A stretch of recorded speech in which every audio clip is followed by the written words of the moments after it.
foste chamado sendo escravo. Olha que interessante. Não te preocupes com isso.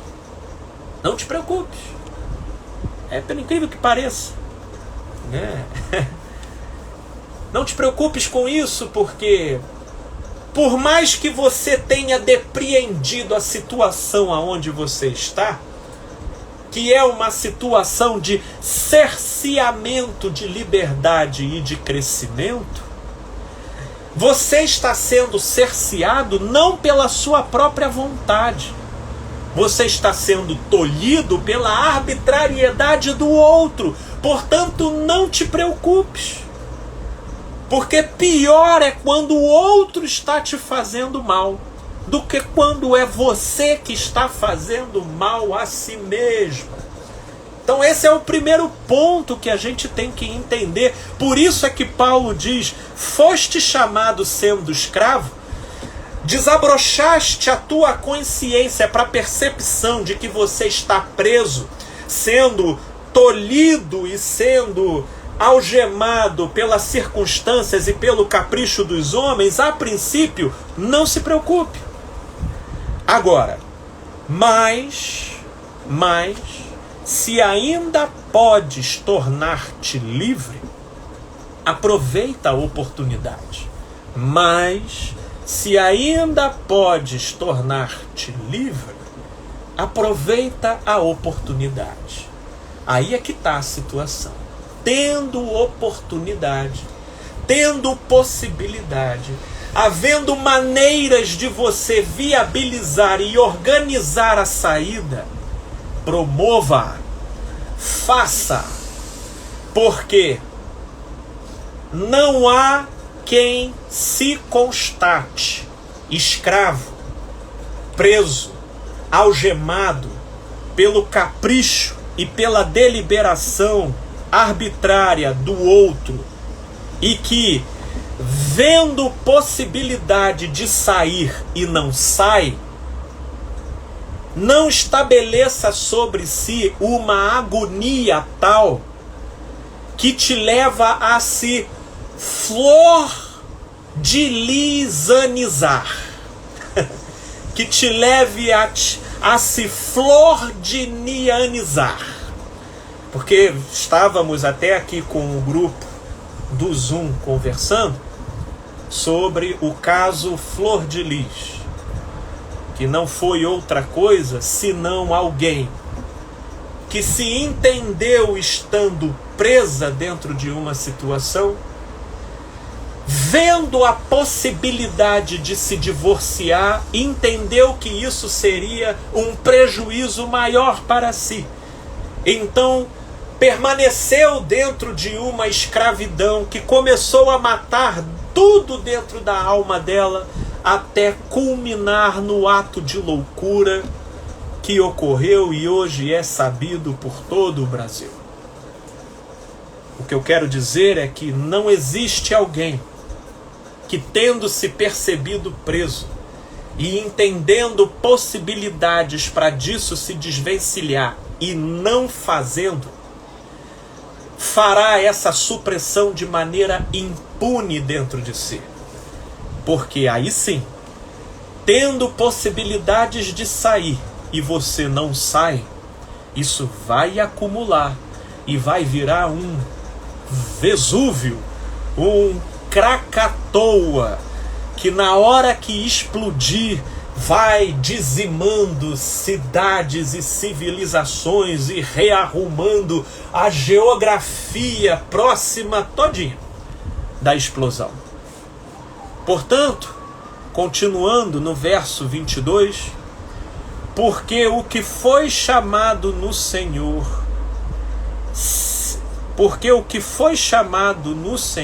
sendo escravo, é liberto no Senhor. Semelhantemente, o que foi chamado sendo livre é escravo de Cristo. Parafraseando, o que foi chamado no Senhor, o que teve o despertamento da consciência de se ver preso e algemado a uma determinada situação, não precisa se desesperar e muito menos sucumbir à ansiedade, porque a verdadeira liberdade que é oferecida pelo Evangelho não é aquela que se faz do lado de fora, das situações externas, mas é aquela que nasce no coração pela fé. Ali se dá a verdadeira liberdade. Agora, uma vez que você tenha despertado para o potencial da riqueza que te habita para você crescer e expandir, visualizou uma porta de saída para todo o contexto situacional em torno de você, que outrora te oprimia e te espremia e que te escravizava, e você então resolve disso sair. Semelhantemente, diz Paulo, no versículo 22, aquele que se vê situacionalmente livre, já agora não mais sob as amarras das pessoas, das mentalidades e dos contextos que outrora o prendiam, essa pessoa ainda assim se faz escrava dos princípios de vida.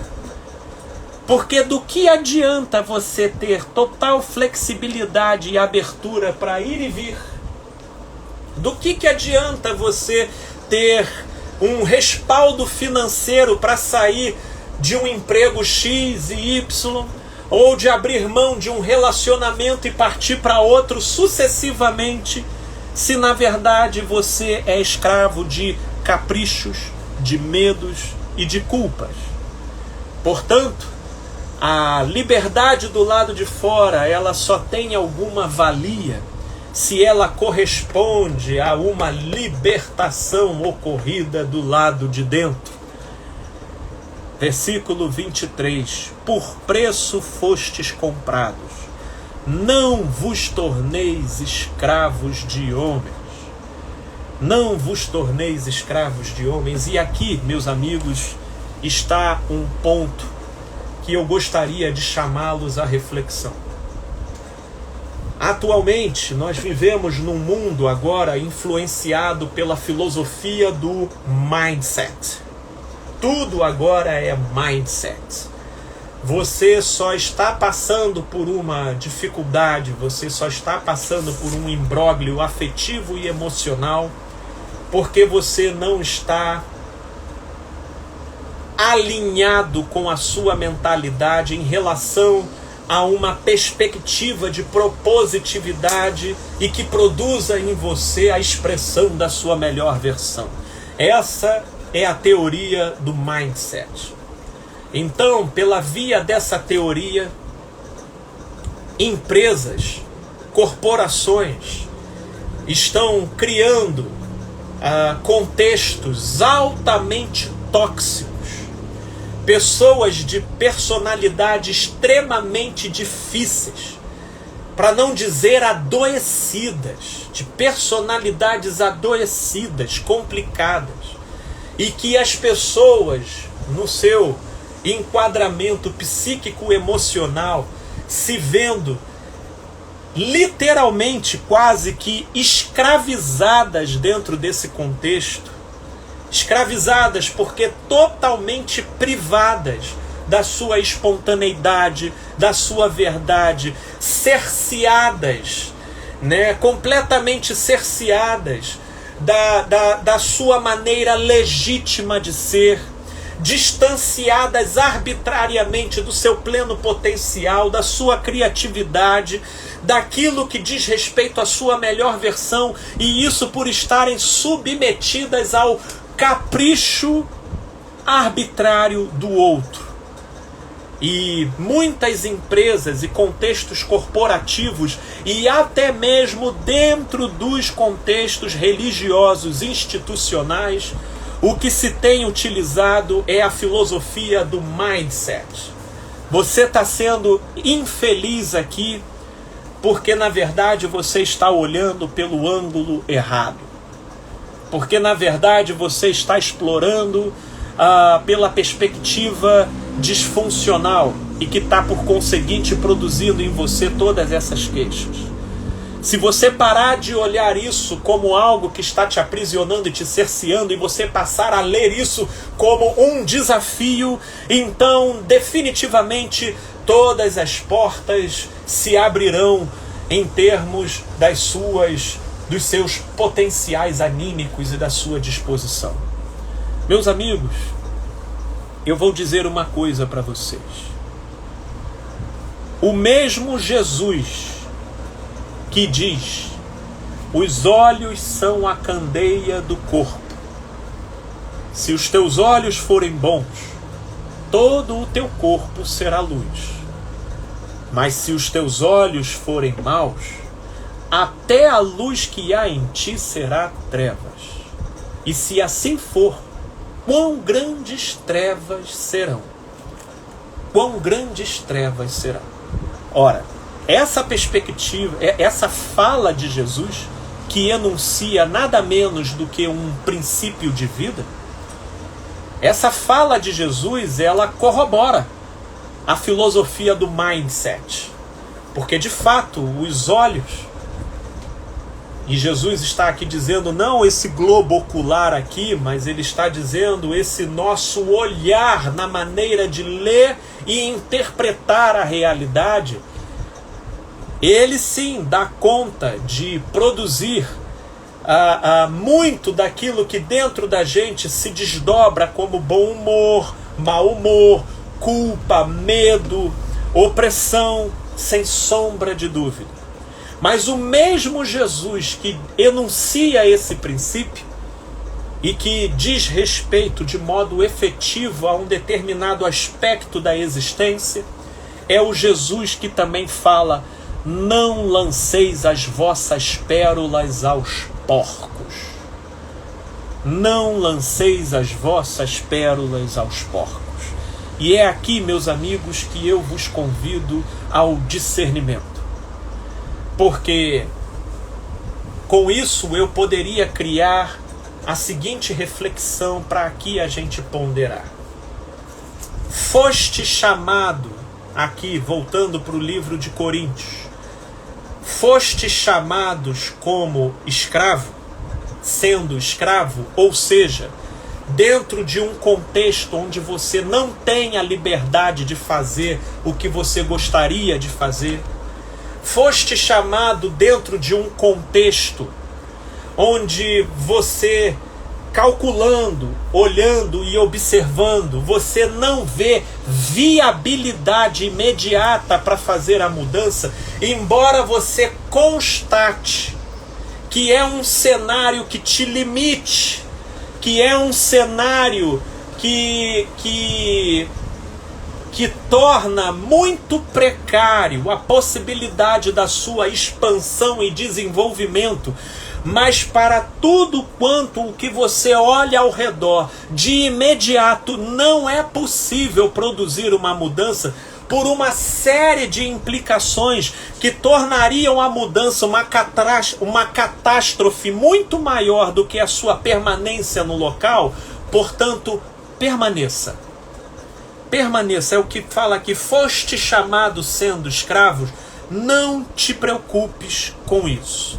Foste chamado sendo escravos, aí vale a teoria do mindset. Tente utilizar a sua mentalidade ao seu próprio favor. Eu vou, por exemplo, agora lembrar dos judeus no campo de concentração. Ora, eles foram levados para o campo de concentração e lá no campo de concentração eles não tinham liberdade, eles não tinham possibilidade, não tinham para onde correr. E um estudo foi feito por um senhor agora que eu não me recordo o nome, mas ele fez um estudo com os sobreviventes do campo de concentração. E nesse estudo ele chegou à conclusão de que todos os que sobreviveram ao campo de concentração sobreviveram por causa do mindset, por causa da mentalidade que eles alimentaram enquanto lá estiveram. Em outras palavras, eles eram pessoas que estavam ali dentro, mas que tinham a esperança de reencontrar o filho que não foi lá para dentro, ou os filhos que foram lá para dentro e que tinham a esperança de encontrar os pais, ou o marido que foi preso e tinha a esperança de reencontrar a família. Enfim, todos aqueles que desenvolveram uma mentalidade que de alguma forma ancoraram essa mentalidade, que ancorou a expectativa dele para fora daquela situação, conseguiu produzir nele o ânimo necessário para ele passar por aquele tempo ali dentro do campo de concentração. Então, quando nós quando chega-se o momento em que a nossa mente é despertada para o fato de que estamos presos, não se desespere se você não encontrar de imediato uma forma para poder sair dessa situação, porque os olhos são a candeia do corpo. Sim, e se os seus olhos forem bons, todo o seu corpo poderá ser luz, mesmo com você ainda dentro dessa situação. Agora, se você visualizar alternativas para sair, se lhe for facultado uma porta de saída, e essa porta de saída, embora te gerará alguns transtornos, ela não estabelecerá nenhuma catástrofe excessivamente prejudicial, tanto para a própria pessoa, quanto para aqueles a quem ela se vê responsável. Aí entra a segunda palavra de Jesus: não lanceis as vossas pérolas aos porcos. Porque essa teoria do mindset só serve para quem, uma vez sendo despertado como escravo, não vê saída. Mas agora, para quem, tendo a sua mente desperta de que vive uma vida escrava, ou seja, uma vida presa e limitada, porém visualiza alternativa de saída, aí vem o que Paulo fala aqui no versículo 21. Mas se ainda podes tornar-te livre, aproveita a oportunidade. Versículo 23, porque por preço fostes comprado, não vos torneis escravos de homens. Conseguiram entender as duas faces que a questão carrega? Por um lado, se você se vê preso, mas não visualiza a saída, não se desespere, porque o que vai te tornar livre não é você fora dessa situação, porque a verdadeira liberdade habita do lado de dentro. Agora, se você acordou para o fato de que você está preso, seja a um emprego, seja a um casamento, seja a uma relação de amizade, seja a um contexto relacional de qualquer natureza, se você se viu preso e você vê alternativa para poder sair, o não sair daí já é a denúncia de que a sua verdadeira prisão habita dentro. A prisão é a culpa, a prisão é o medo, a prisão é a insegurança, a prisão é algum trauma não resolvido e que produz e trabalha influências dentro de você. Portanto, meus amigos, estamos aqui falando de uma liberdade que não necessariamente se estabelece em convergência com a nossa liberdade do lado de fora, mas é uma liberdade que te faz livre, mesmo que do lado de fora você se veja contingencial e contextualmente preso. E quando do lado de fora você se perceber em algum contexto preso, que assim se faça enquanto você não visualize oportunidade de sair. Porque se você visualizar, entenda, por preço fostes comprados, não vos torneis escravos de homens. Portanto, não vos deixeis iludir por teorias coach de mentalidade e que te mantenham trancafiado a relações insalubres, a contextos tóxicos, sob a alegação de que isso é um desafio que você precisa topar como forma de promover a sua própria evolução. Porque isso é uma verdade relativa e que não se aplica a qualquer contexto, salvo você não tenha nenhuma alternativa para sair. Se não tem, não se preocupe, porque a nossa liberdade ela vem de dentro. Agora, se tem possibilidade de sair, se faça livre, dê um passo de fé, porque ainda que você visualize possibilidades reais para poder sair, dependendo do tempo decorrido em que você está preso e dependendo da natureza de função social que essa prisão cumpre na sua imagem perante os que estão ao seu redor, você mesmo assim vai precisar de um passo de fé para sair para fora desse presídio relacional situacional. Seja ele o meio religioso onde você frequenta, seja ele a sua conjugalidade, seja ele o seu emprego, porque fostes comprados por um alto preço. Não vos torneis escravos de homens, não lanceis as vossas pérolas aos porcos. É isso, meus amigos queridos. E eu peço ao Espírito de Deus que complemente essa mensagem nos nossos corações. Gente aqui do Instagram, eu agradeço de coração a todos vocês que acompanharam, tanto quanto aqueles que estarão aqui assistindo no meu canal no YouTube e depois até aqui no canal do IGTV, aqui no Instagram. Querida Lorena, um beijo no coração. A gente se fala, minha amiga. Um beijo para vocês. Vou agora aqui retornar com os meus amigos aqui do Zoom. Um beijão, gente boa.